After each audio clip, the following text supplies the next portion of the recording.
Evropska noč v našem Ljudskem vrtu se žal ni razpletla po naših željah in pričakovanjih. Ampak boljšemu je potrebno čestitati in zaželeti vso srečo naprej.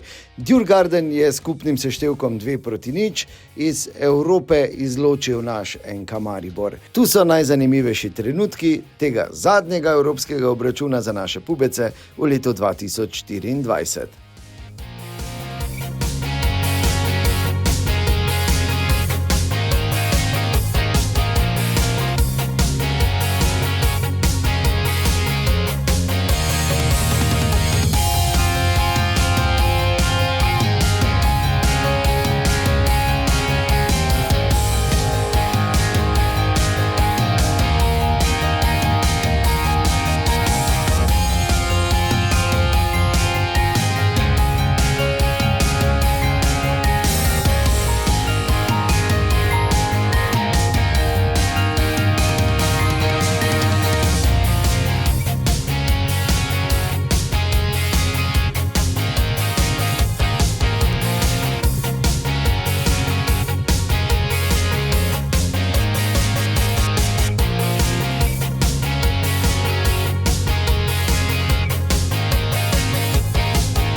Kar se tiče samega play-offa, jaz mislim, da v tem trenutku ena dobra stvar, katero smo naredili, žal nam ni uspelo vnaprej, ampak tako smo rekli, to zdaj ni opračilo, ampak to je dejstvo, da se usmerjamo na prvenstvo in želimo biti v prvenstvu prvi.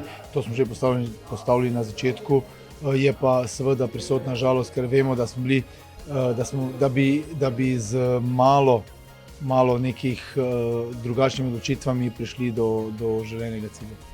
Malo kdo je pričakoval, da bomo prišli tako daleč. Tako da ja, že priti do play-offa, mislim, da je dobro za izkušnje, za vse nas. In na tem moramo graditi. Neke temelje smo do zdaj postavili, videli smo, dokot nas pripelje vse to. Tako da to je vse treba še nadgraditi v prvenstvo.